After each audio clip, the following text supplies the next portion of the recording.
Hey everybody, welcome back to the Making It in Music podcast and videocast now that we started our own YouTube channel just last week.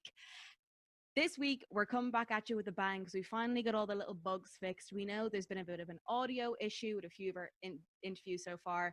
Working with Zoom hasn't been the greatest, but thankfully, due to the audio engineer amazingness that is Keen O'Malley, we are back with actual decent quality interviews. Thankfully. Hope you guys are doing fantastic. Hope our sponsors, Dublin School of Music, are doing really, really well. I'd like to point out that it is the 10th of April today when we're doing this interview. And on this day, about 43 years ago, Dancing Queen finally became #1 in America. And I think that's fitting that we're doing the interview today, because this is the Dancing Queen of Dublin. If anyone has ever seen her on a night out, you will find Maria Kelly bopping wherever she goes. She even put it on her 2019, looking back on her year, that you should dance with your friends as much as possible. Wow. Maria, I have done my research. Welcome to hell. How are you doing? Hello. Oh my god, what an introduction. I don't think I've ever been introduced as a dancing queen, especially if you listen to my music. That's the thing. You're like talking about personal Maria Kelly. You've really done your research. Oh yeah. I've been right but in. hello. Thank you for having me. No bother. I'm delighted to have you on. For those who don't know Maria Kelly, and I'd be shocked if you didn't, Maria Kelly began her life in music around 15, 16, 17, around that little age bracket in Westport in Mayo. And which is the sweetest little town ever. And I think your music just sings Westport for me. I don't know what it is. I love it. Probably because I love Westport and I like music. So Maria's haunting melodies and deeply personal lyrics has awarded her an army of followers. She's traveled all around the country, all around Europe, over to England, hopefully further afield very, very soon with her music. And your last single, I Leave Early, which I'd like to point out, I am wearing the merch of right now, guys. Okay, seriously, comfiest Thank you very much. ever. Okay, is just surpassed over 500,000 streams on Spotify, which is incredible. And the single you released before that, June, has over 1 million streams on Spotify. Crazy. Which is really amazing. Crazy. Which is fantastic. Congratulations. Hi, Maria. Thank How you. are you doing? I'm doing pretty good. Yeah. Excited to. I said to you as soon as I joined the call, I was like, oh my god, I'm excited to see a human during this strange time of isolation. But I'm doing well, all things considered. Excellent. Well, look, we're going to start things off with a game, if you're up for it. Oh, okay. You're keeping me on my toes. Keeping you on your toes. And the thing is, everyone needs a game now during the quarantine. Everyone needs a bit of a game. So the thing we like to do on Making Music is we do a bit of a this or that at the beginning of our interviews. Okay. So what I'm going to do is I'm going to give you 6 artists or bands or whatever. Okay. And you choose between 2. So I'll give you 2 at a time. There'll be 6 in total. So okay. Ready. Okay. First one. Tracy Chapman versus Orla Garland. Oh, and I have such a connection to both those artists. Exactly. This is the worst game to give to me because I'm so indecisive. The whole interview is just me being like, but they're both so nice. I would probably go with Orla Garland. Just because, do I have to give a reason why? No, well, you can just go for it. That's the thing about this game. It's just the first one that pops into your head. Okay, cool. I'm overthinking it. Okay, keep going. Next one. All right. And the thing is, I do research on all my people so that I make these specifically hard. Okay. Fleetwood Mac versus Queen. Oh, Fleetwood Mac. Fleetwood Mac? Yeah. My parents listened to them a lot when I was younger, so they would have been more in my house than Queen would have been. Yeah. And then last one, Bombay Bicycle Club versus Little Green Cars. Bombay Bicycle Club. I'm picking all these based on personal connections, and my first ever EP launch that I did in Westport was I was 18 and it was free and I made all my family come, and the cover we did was a Bombay Bicycle tune. Always like this, so I have that connection. But yeah, that's who I would pick. Excellent. Well, that was really like you flew through those. That was excellent. You're saying like, oh no, I don't know. James Byrne last week took about 15 minutes on this part of the interview alone. Just going through the individual aspects and praising each band. He was very good. You know him, those so far. How are you getting on with this pandemic? I know that you obviously you're self-isolating as well as much as the rest of us, and you were posting really beautiful covers over the last few days, including one from Orla herself. How's everything going for you? How are you dealing during all this? Like good and bad. I'm finding myself like having a couple of days of being super motivated, and my main thing is I'm like officially working on an album, so I started like putting together songs and lists and trying to like actually pick what are the good ones. But every few days I get like quite unmotivated, and I'm a very sensitive person, so if I read too much news, or like anyone I guess, but if I think about too much what's going on, it just gets me really down. And then I'm having some days where I'm just like playing Animal Crossing and like eating pizza and not doing a whole lot else. But it ebbs and flows, which I think is like normal, because like how are you meant to be like 100% motivated right now? It's a really weird time. That's it exactly. One of the lads, Mr. Climate from Rogue Poets, yesterday on Quarantine FM was interviewed, and he said that this is not a competition of productivity. This is not a thing that you have to be constantly writing and constantly creating and using this time to do the most you can. Like, yeah, try it, but you don't like this is not like this is you're not a bad person if you don't get something maybe creative out of this time. I think that's like a good point. I was thinking about recently, the idea of feeling bad when you don't do things, because I think we're all in this frame of mind of like you don't feel accomplished or worthwhile if you don't like take something off a list that day. Whereas like a day can just be like getting yourself through it, like eating and sleeping and like looking after yourself, and it doesn't always have to be this like what's the outcome of today. I definitely slip into that. Like if sometimes I get so anxious, I'm not like doing things all the time, but it's not really healthy. So it's good to balance.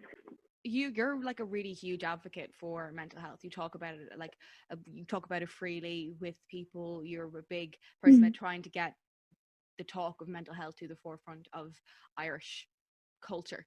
And you like the last thing you did there was the My Song My Story thing for First Fortnight, which was for those who don't know about it, it was a night where a load of artists got together and played songs that helped them get through difficult times and explaining it. And it was just, I've seen a few videos from it. I couldn't make it there myself the night, but I've seen some really gorgeous videos from it. It was amazing to see how other people's music affect the artists that we listen to, you know. But how have you been dealing with that though, that kind of feeling of those days where you get up and you're just kind of like, no, I don't want to do anything? Like, what is your advice to people when they're waking up in those days and feeling like starting to get more anxious because they're feeling like, oh no, I should be doing something right now, I should be productive, I shouldn't be sitting here, you know?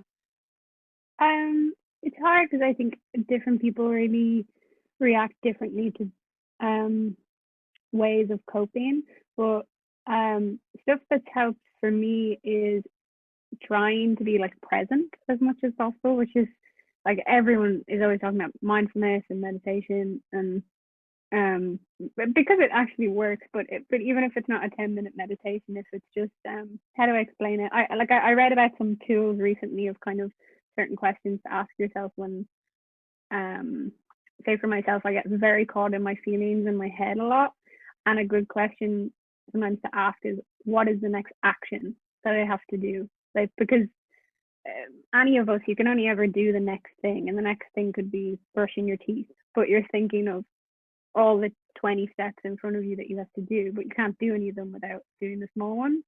So sometimes kind of reining it back and being like, okay, well, I can't deal with any of that. What's the next action? That's a really and good then one. Yeah, it's all been like I read a lot about different techniques, and there's so many YouTubers and stuff that have well-being tips, and that I also went to therapy for quite a while, and something I learned in therapy was like um this this lovely image of your brain kind of being this attic full of boxes. And when I get like really overwhelmed or panicky or I'm really anxious about something, it's sometimes like you're like can I swear on this? Yeah. Yeah. So there's like sometimes like fuck this, and you like knock all the boxes over, and then you're like, oh my god, what the hell? But you kind of have to just pick it up one by one. Everything, when you simplify it and break it into pieces, things get easier. So yeah, sorting through the boxes, like not going near a box right now if you can't deal with it. It's still going to be there, but you don't have to dive in. Yeah. Lots of like imagery works for me in terms of like managing stress. But it's hard. It's not like a thing that's, you know, It's I think something you have to sometimes work on read every these day. things. Yeah, and it's you sometimes read these things and you're like, oh, I could never do that, or like you can't imagine yourself doing it, but it's just kind of challenging yourself every time it happens. I'm still not like amazingly good at it. It's worked a couple of times. Other times you just have to feel the thing. I think everyone near our age can say that they've tried meditation or Yeah. counseling or therapy or anything of the above. Our generation are very good for coming out and actually doing that type of stuff, but the biggest thing is like just because you've done it once does not mean that it's going to work forever. Like, and you know what, something that might have worked for a few days might not work for the rest of the month, and it sucks, but you Yeah. just have to keep your like you're doing, of reading up on different ways to do that. The minute something's not working, it's like, oh well, I read about this, maybe this will help me. Yeah. You know? I think I had a kind of thought process around these things for a while, of thinking, if I do this, it will fix it, or it will fix the way I think. Whereas a more healthy way to kind of approach it, I was comparing this recently to, I was trying to find some kind of physical exercise on YouTube that I actually liked doing, because I find it really hard to enjoy exercise. And I eventually found this like dance routine. There you go, dancing queen. I told everybody. That I really liked, and I kind of compared it to like just researching like little things to implement in your day that will just allow you to find that kind of space and clarity to feel a little better for a while. And you will probably feel worse again. You'll probably panic or be anxious. You can't really get rid of them. It's more like, what are things that will just ease this for a little while? Because that, yeah, shifting my mind to that kind of place rather than this thing is broken, I need to fix it. That was very healthy, because it's not broken. It's just like very normal. Yeah, everyone goes through it. As I said, your musical journey began around like I want to say like 16ish, Yeah. 15ish, right? Yeah. But fun fact, everybody, as much as you all know Maria Kelly as Maria Kelly, I've known Maria Kelly since 2014, I want to say. And when I met Maria Kelly for the first time, fell in love with the music, became a fangirl, started going to all your gigs and forcing myself into your company. And that is where I met Maria's old childhood sweetheart. Oh my god. You know, Okay, Molly. we're going here. Yeah. And that's why I know loads of fun stories about Maria Kelly in the beginning of her music career. So, great. Maria, darling, does the name The Fused ring any bells for you? No. Yes. Wow, I've like never been asked about this time in my musical life. But the thing is, this is the, I'm gonna this get is the really time red. we should talk about. This is the beginning for you. So, for those who don't know, it was a lot of fun. The Fused was Maria Kelly's first musical kind of. The Fused. Yeah, like, and you guys like sung kind of Noah and the Whale type stuff, I heard. Kind of very folky. Although The Fused for me just sounds like the biggest metal band. Rock band, yeah. Yeah. We didn't have a style. We basically did acoustic covers of like, we had, by Noah and the Whale style, we played one Noah and the Whale song. We played like a Tracy Chapman song. We played like Bob Dylan. I don't know, just like a whole range of things. And the setup was me and an acoustic guitar, a full drum kit, and then just one other vocalist. Yeah. A band's a band. A band A is a band's a band. band. Yeah. Yeah. We were like 16, I guess. Yeah. That's really cool to see how like the music you played when you were like back when you were 16 is still like the likes of Tracy Chapman and like Bob Marley. You can hear those influences in your music, especially like I always think that the way sometimes you play guitar, it almost leans away from folk and it starts like creeping into different other genres and stuff like that. Just like the couple of the rhythmic cool. ideas you do.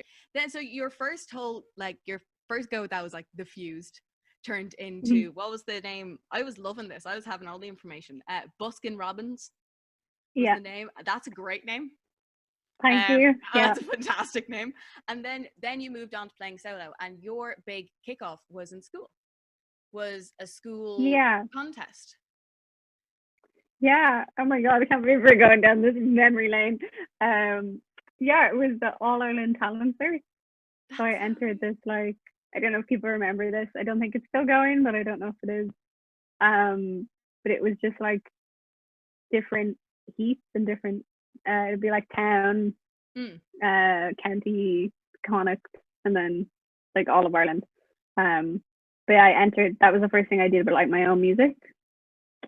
Yeah. And you won. Which is pretty cool. And I won, yeah. Which is like, but the thing is, cool. Like, getting a million streams on Spotify now, you probably felt the exact same way when you won that competition when you were a kid. Like, the elation is still the same. It's just relative to the time in your life, you know? That was probably one of the best things that ever happened to you when you won that. Like, for sure. You got to record an EP at like 16, 17, like a free EP. That's amazing. Boat. Yeah, no, it was a lot of fun. Yeah, that is like nowhere on the internet. That's like I love it. I'm bringing this all up, and I don't know how I didn't expect this when you're like living with Keegan. Yeah. But yeah, just I never like in press releases and stuff. I never talked about that time, so it's like easy to forget it, I guess. But that's why I like. Yeah, I really like going back on everyone's. That's what I like doing when I bring people on the podcast. Nice. Going back through and because I want kids who are listening to the podcast now. Like I've my cousin and some of her friends have like told me they've listened in before, and I'd like that they hear that like, hey, this girl has 1 million streams on Spotify started off in a school competition, and then slowly built herself up, and now look at her now. You know, I like going back and showing people the very beginnings how those bands that you do in your shed aren't something to laugh at. That's the beginning for a lot of people.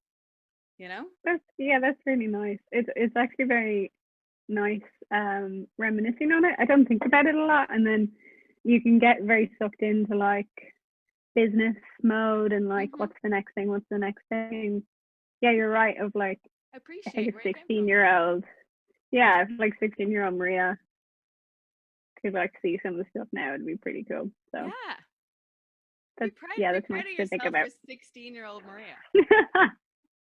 You go, girl. What was that like though, being so young and getting to record like your own music on an EP and like host your own EP launch, and like you hadn't even made it to college yet. You were still in Westport. You were still kind of like within your own safe circles. It was really encouraging, and I think it was just like a lot of like winning the EP and stuff. That was great. That was great experience. I was able to like go into a studio, and it was great experience of like realizing I didn't know what I wanted anything to sound like, and learning a little bit about a studio and how to work with other musicians, and the whole experience of getting to do that young. Like it was just really encouraging, and I think really fun. Like I just remember at the time I was very like focused and determined. It was just like the thing I was doing, and it gave me like I felt very lucky before I went to college that I knew exactly what I wanted to go study. And I know a lot of people struggle with like not being quite sure, but it was I feel really lucky that I had that experience before college to kind of open me up to then be like, oh, this is a thing I could do seriously. So yeah, pretty good memories. Was it a big jump for you when you went from Westport to Dublin? like I know you, like it was amazing that you had that kind of that thing, that experience in your back pocket, but going from a scene that, like, I know that there is a big music scene in the west of Ireland, but going from one that you kind of knew everyone to this massive one that you knew a few of them in it, and you could probably see them on the streets and stuff like that, because there's a lot of Westportians come up to Dublin. I must say there's something in the water between Westport and Castlebar. There's literally something in the water there. The amount of amazing musicians coming about that area is ridiculous. So what was it like when you moved up here and you started like playing with people from here and like trying to get different people in? Was it did it impact your sound at all, did you feel? For sure. I think initially it was really scary. I remember having like really bad anxiety and really bad like imposter syndrome for the first like 6 weeks of BIM, which is the college we went to, if people don't know that, so the music college. And oh my god, it was so bad. Anyone I met, I just like, I had this like real feeling of like, oh my god, why am I here? Like everyone I met, even though I didn't know what they sounded like or anything, everyone just seemed so cool. And I was like, oh god, why am I here? Like, I shouldn't be here. I had so much anxiety, like social anxiety, talking to people. And then I eventually like settled in, and we were doing more classes where we used to collaborate with people, and it became less scary. And then people kind of started hearing my music, and I got a good reaction, and it made me feel kind of like, oh, maybe I'm supposed to be here. So that was nice. Actually, okay, surprisingly enough. Yeah. But yeah, it definitely changed my sound to be around other musicians. But then I also had a very lucky experience. Literally the day before I started college, I had been asked to support this band called Hawk in Galway. And basically the guitarist of Hawk is Matt Harris, who owns my record label Vita. So that is where I met Matt and Judy and the whole Vita crew. And I met them supporting them at this gig, and then we just stayed in touch for months afterwards. So the first kind of year of college for me was starting to work with a producer and kind of like getting my sound to like, yeah, working out what I wanted it to be, which is still like growing. But yeah, like overall lots of bumps coming up to Dublin, but like I settled in and lots of great things happened. So that's, you started doing a lot of gigs with, you started going over to the UK, and I really like this idea that whether you'd come to Dublin, you kind of getting your sound together, you start bringing out a lot more music, and then you did something with not a lot of people think of to do, a double headline tour. Yeah. Which was such a one. So this was with Alva Reddy at the time, who you had done support work with before this. Yeah. So what made you guys decide to go ahead and do a double headliner? I think she had music coming out around the same time as well, and we were just really good friends. Like I met her on the scene, and like we listened to a lot of the same similar music, and I think we were just both planning that we wanted to do live dates, and we kind of just pooled our contacts together and made it happen. And yeah, just from an idea of like, why don't we do this together? I think it's a good idea. Yeah, because not only are you pooling the contacts you have for like getting gigs and getting good venues and decent like engineers and stuff like that, but you're also pooling your fan bases together, which is such a huge thing, a sharing of a fan base, you know? Yeah, I think it's like good advice I've got before is kind of seeing the other artists who are in your circle, like who are other artists that people who listen to you would listen to, and vice versa. And like that at kind of like a local level, and then a national level, and then a international level, and actually seeing who your audience is rather than, you know, throwing it out and kind of hoping anyone listens, being a bit more selective. And I think me and Ava both had like, you know, we have similarities in our sounds, but we're very different songwriters, but there's similar themes. And it felt like a good crossover. And we've done a couple of things together. We released like a single not long after that, and I just love working with her. She's great and the best gal. around. really, So really complement each other well. Your voices work really beautifully together. thank you. And was it you yourself, Alba and Alicia? Was it? Was it? Mm. You released something together, so that's also pulling in another person into there. The name of the song escapes me. It was the It was Hollow. yeah, We just like did like a I live video of yeah, it. I was like, I can see you guys in your little V. Like I can see it now. Yeah. I was just like, what is that? But that was beautiful as well. That's just showing like another resource of pulling another person's Mm. even though like Leisha, you and Alva cross over, and I'd say Alva and Leisha would cross over.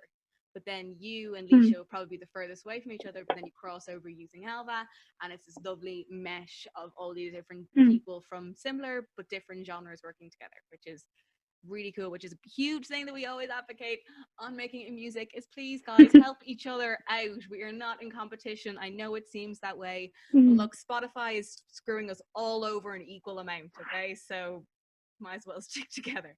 So after you did this Fartsy tour, you did something which I can only imagine was one of the coolest things ever. You supported Katie Tunstall in London. Yep. Like, was that? You're really taking me down like memory lane. This is Of very course. nice. Yeah, but like, well, these are all amazing. Like, I'm Yeah. sure you just realized that this is literally just a list of all the cool things you've done in your career so far. So, like, that's something to be pretty happy about. Um, yeah, like, what was that like? Because she's very kind of very personal lyric, very guitar Mm. based type of songwriting, and you'd be kind of someone similar that's very personal with their music. What was it like meeting her? Like, what? It was like insane. I loved her so much when I was younger, like so much. And that was another totally lucky thing that happened where like I had got this contact in the UK from my label. They're called Golden Slippers, and they put on these like really exclusive small acoustic shows in these like beautiful buildings in London, and you have to like sign up for a ticket, and I think you can only get a ticket if you're on a mailing list. And they had I did one show with them, and then a couple of months later they sent me a list of shows um to being like, we need someone for one of these. Do you want any of them? And there was like Katie Tunstall available, and I was like, yeah, I'll take that one, please. Thank you very much. So that was Like that's just like the a best crazy mix ever. Like mm, literally. this one, please. But playing that was just surreal. Like I met her briefly. She was kind of just like warming up, and we chatted a little bit after. Um, but it was just crazy. It was like the nicest gig. Mel C was there from the Yeah, Spice yeah. Girls. Have that just written. I was just waiting for you to get over the whole Katie Tunstall kind of My hurdle of amazingness, and lord, then Mel C just happened to be there. Wow. just popping by. Yeah. So said hello to her, but like just What insane, what an are they insane both time. like as women? Like it's too especially Like Mel C. great. I like Mel C was wearing a T-shirt that said Was it like, boss bitch and or I something? think it just said like women can do anything, like just and I was just like, yes, they can, Mel C, yes, they can. But no, that was just an incredible night, really incredible. Yeah. That's awesome. Like out of all the people that you've supported, because there's been a fair few at this point, are there any that are like kind of like up there, kind of top gigs, top people that you've worked with? I'm guessing one person, but I'll wait for you to say them. Like I've been really, really lucky to support Paul Noonan on a lot of tour dates, and they're possibly my favorite because I do so many of them, and they were all in these like exclusive, not exclusive, no, not exclusive, no, no, no. They were in these like just small, intimate. That's the word. Like settings where I got to play for his audience who are such active music listeners. Like they have followed him through his whole career. They really appreciate his music, and they're so open to listening to new music. So I just got to play these like 200 cap rooms where everyone actually wanted to hear what I was doing. Because sometimes you play support slots and no one's listening, and you're just like the kind of time filler. Mm. But no, I was so appreciative of all them, and I've learned a lot from Paul, and like I consider him a really good friend, and he's like has great advice and stuff. So those are all kind of very special ones in my head. He was the person I had in mind anyway. Nice. Because just from some of the stuff that you've done together has been really, really lovely, and you've worked really, really well together. Thank you. It's fantastic. But before we dive into what you're up to now, and I know now is kind of you're prepping your new album, which is really exciting because I get to find out when maybe the new album's coming out, which is really exciting. But I wanted to talk about Vita. All right. So for those who don't know, Vita, well, do you know what? You explain Vita, since Vita is kind of your baby, one of your babies. Yeah, it's so it's basically a music collective / label, made up of probably just like 5 or 6 people. A little bit more than that, a couple of artists, but the main kind of team is just a handful of people, and it's just kind of a group of creatives who are all trying to do the same thing. But the ethos is, it's basically just like actually sharing information to push each other's projects forward. Kind of what you said of we're all trying to do the same thing. So why not pool resources? It doesn't have to be this secret, scary walls of the music industry where you don't know how anything works. And my producer, Matt, that's something I really admire about him and his work ethic, and something he's kind of said from the beginning is he spent a lot of his early years in music making wrong moves and trying to do it all by himself, and thinking he didn't need any help. And he is really passionate about not seeing young people waste their talents trying to move in the wrong direction, or like just think that they have to do it all themselves. So it's more, yeah, let's share information and resources and talk about like this thing works for me, why, like maybe it'll work for you, or don't use this thing because we got this kind of result, because it's so rapidly changing. Even like the likes of Sive and Hawk on your kind of roster, and then you also the people who you're supporting, people who aren't specifically on your roster. So Bishop, he's like you've been supporting, like sharing a lot of his stuff as well, and he's getting a good amount of work coming out now, which is brilliant. So what would you like, how do you kind of pick what artists that you like, that you want to help out? Or is it a thing of whoever, if it's a person just wants to ask a question, can they get in contact with you and just ask? Yeah, well, I guess there's kind of 2 sections to Vita, so I'm not really part of like I how do I explain this? Like I wouldn't be like signing people to the label or anything. I'm part of the collective who kind of share stuff and helps out with different things, and I also organized this night called Vita Sessions that we started a couple of months ago. So me and my partner Stephen Lovett, we curated this thing in Dublin. A group of us were doing it in Berlin as house shows, and then we decided to set it up in the Workmen's Club. So there's kind of like different little arms off Vita, I guess. But in terms of getting in touch, like from an artist point of view, Matt is the person to contact regarding like music, really. But in terms of general questions, there's like a Vita Sessions page, or the We Are Vita Music. We also have another branch off. It's called Self Made, so that's run by Julie, and that's an incredible thing where she basically, along with this woman called Joanna, they run these panels and events every couple of months that have different themes. So it's just like how do we DIY? How do we like do this? And they have different themes. Like I was on a panel for mental health in music, and there's also like doing your first release. And yeah, it's great. You should check out all of them. But there's lots of people on hand that kind of just want to hear from people, and especially Vita Sessions. I know you can't come to one, but we're working on some kind of like live stream thing. Yeah, so we're very much like, we want to create a little corner where we can join forces and people can come and, I don't know, throw shit at the wall and see what sticks. That kind of mentality. Yeah. Well, that's awesome. I hope that explains it.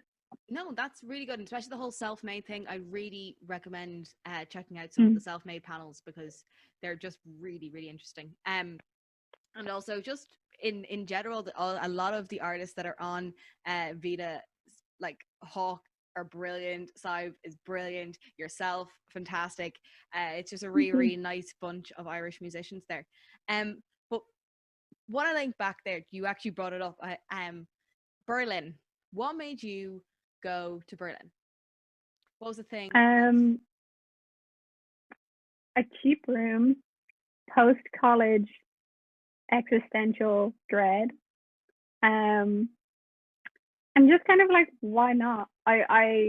So my so Vita were based in Berlin for like 3 years, and I had been going back and forth to do some recording, so I'd been there a little bit, and then a room came up in the house for like dirt cheap, and I was just finished college, and I was like, I'm just gonna go for the summer. So I went in May, and it got to September, and I was like, what do I do with my life? I have no plans. I might as well stay in Berlin.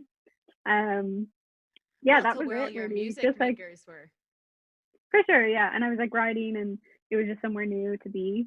Um, and it was really great, but I didn't expect to be. I stayed for like a year and a couple of months. Um, Do you think that having that new surrounding, that new atmosphere was a help to you? Because I know a lot of people when they leave music college can be like, no, like I was just a couple of months back had an interview with Laura Keane, and she was like, when she left college, she was like, oh, music. Sinead McConville's the same. She was just like, when they finished, they were just like, I don't even know what to do. I don't know what my sound mm, is. They're like, just like, what am I doing? Do you think that actually just getting up out of here and heading off and giving yourself completely different headspace helped you focus on your music, but not from like everyone knows who I am, I'm in the Dublin scene? mm. For the first couple of months, yeah, I wrote my notes to self EP in the first like month or two that I was there. And I was really enjoying the process of writing again, and we were recording in the apartment. And then when it hit September, like a lot of my time in Berlin, I actually didn't spend on music at all, which was strange but needed. I think I had all those same feelings. I was really like, I felt really disillusioned with it. I had like so much of the kind of success that had happened in my project happened while I was in college and while I was in this community. And once I was, I guess it was a little bit of the opposite. Once I was in a place by myself, I was like who am I here? You know, like who knows me here? Who, like, where can I go play here? It was kind of this strange, like, I guess like you take, I mean, you feel like a small fish again, like in a Mm. place. And I felt then I wasn't really writing, and I was kind of just going through my own stuff, and I felt a bit like, okay, well, I've done music 4 years consistently. I've done nothing else. Like I feel like I had no other hobbies. I wasn't doing anything other than concentrating on this one project. And like I spent a lot of time just like with my friends and exploring and like trying a couple of new things and seeing what else I was good at. And I definitely have the same feelings. And it's only like probably the last few months where I'm getting back into it, and not even fully. Like I definitely find myself a little bit more like it's not coming as easily as it used to. Um, but I think that's kind of to be expected when you focus so many years on just the one thing. Like finding a new place for it to fit in your everyday life. Yeah. You know. It's it's a reality that no one prepares you for. And Mm, I was half prepared, like not even half prepared for it, but I was warned of it when I was about 17, when I was in mm, secondary school, and I was in my saxophone class with my amazing teacher Ron Cooney, and he turned around to me and we were talking about what I wanted to do after school, and he's like, music. And he's like, Heather, I'm going to tell you something now, and I don't want to say this to you to scare you, but I want you to really think about going and studying music, and if you really want to do it, because there's a lot of people who study it and then walk away. He's like, one of the best violinists I've ever met in my life, could have gone on different countries, played for philharmonic mm, orchestras, did 4 years of her degree, and then she did a master's for like 2 years, and then she put the violin in the case and never took it out again. Wow. And it's that thing. And I was like, what? And I was like, what age is she? And he's like, she's 35. And like, it was that long. It had been that long. She still hadn't taken it out. And I think people need to think about that when they're going into music, that look, this isn't going to be an easy thing all the way through. You're going to get disillusioned. It's hard. Mm. It's hard. But everyone goes through it. Don't worry. Everyone gets to that point. As much as everyone struggles with the first like chord they're going to play on the piano or the guitar, or the first Yeah. blow of a horn they're going to do, everyone struggles with that. Everyone's going to struggle years later when you think it should be easier because you think you would have kind of, quote, mastered, unquote, your craft. Mm. Then it's actually your brain kicks in then, and you're like, oh, I've done all this work, what's happening?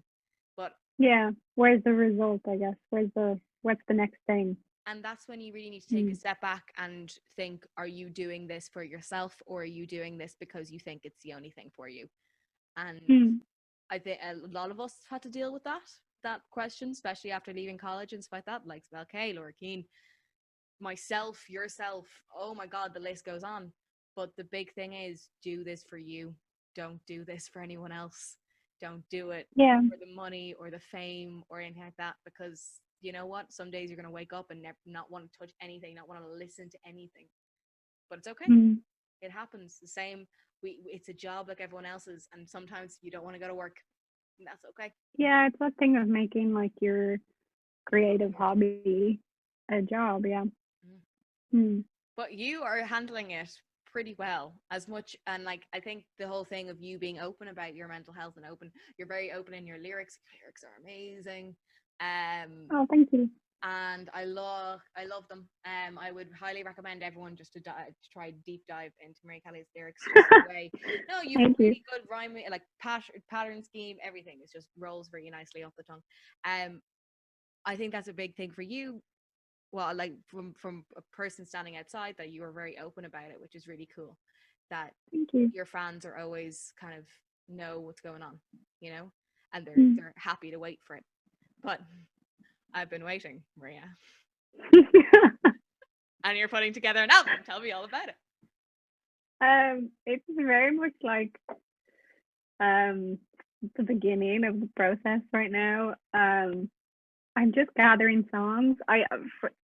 For a couple of months I got really stuck. I've been making an album for probably a year, and the first few months I oh my God, I came up with every excuse possible to just not actually write the song.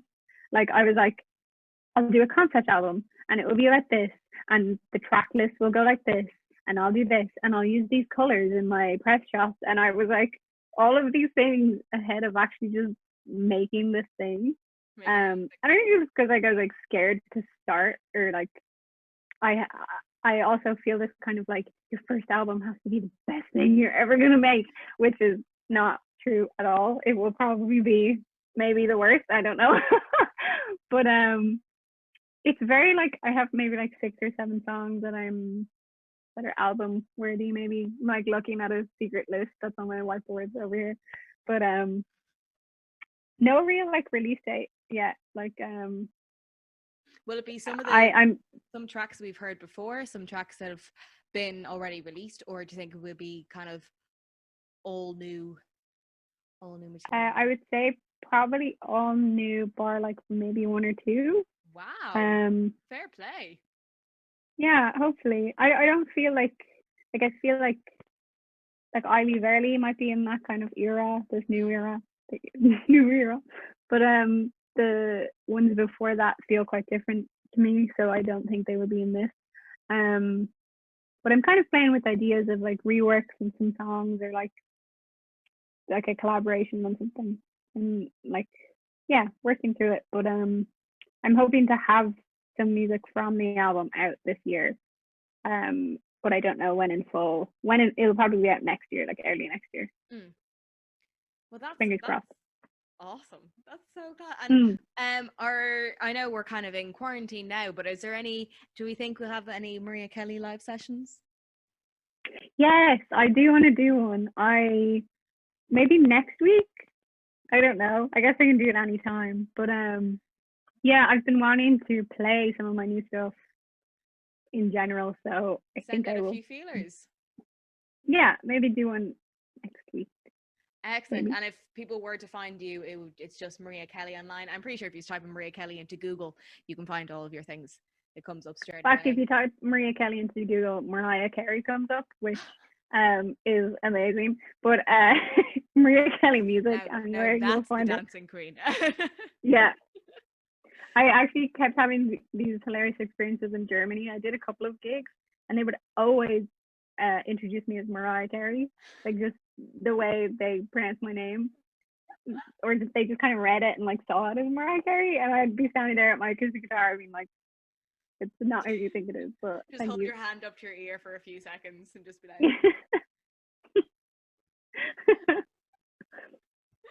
sorry, Mariah Carey's track didn't turn up, so you're stuck with me. Sorry, guys. Well, look, Maria, there's one last thing we like to do on our interviews, okay? And you're gonna hate me for this, and I didn't tell you earlier because I didn't want you to freak out. But it's a thing called the Desert Island Discs, okay? The Desert Island Discs. So you pick discs. Okay. Okay, sorry, I thought you said something very different there. I was like, oh no, not No. that. This podcast pretty R-rated. But it basically, you pick 5 songs or 5 albums. It depends. Some people are song people, some people are album people.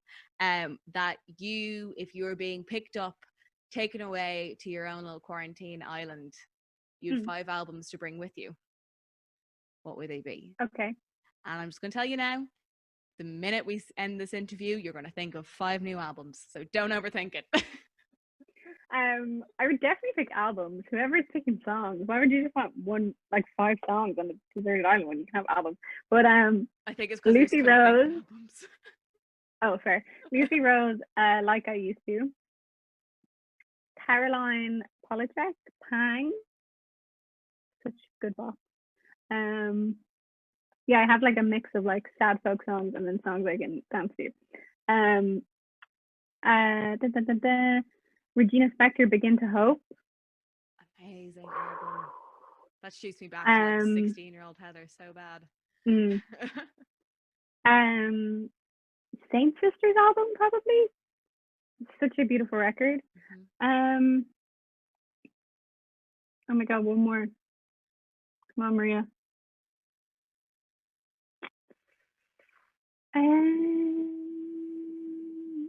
I'm overthinking it. I'm gonna quickly look at Spotify. Can I do that? Do it. But there's like loads of albums behind me on a wall. That would help. I hate all of them. Yeah, no, they're all my boyfriend's favorite albums.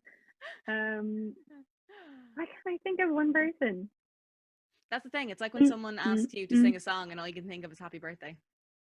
Like literally every other song you've ever learned in your entire life. Oh, Phoebe Bridgers. What is that album called? Something to the Alps. Called to the Alps? No.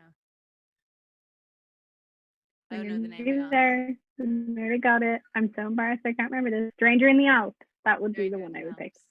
That I haven't heard that album, but let's sing. I like listening back to everyone's recommendations, and then it's like reading. Oh, you should really listen to it. It's great. It's great listening to people's like album, their Desert Island Disc is literally like listening, like reading their diary, because it's just like deeps in every little different part of their soul. It tells you a lot. Get really into it and like, okay, I need a song for when I'm happy, and I need a song for when I'm angry, and I need a song for when like I can't find water. It's like, whoa, okay. Yeah, you're like, I know who you are now. Yeah, you take things really seriously. But thank you so much, Marie, for coming on.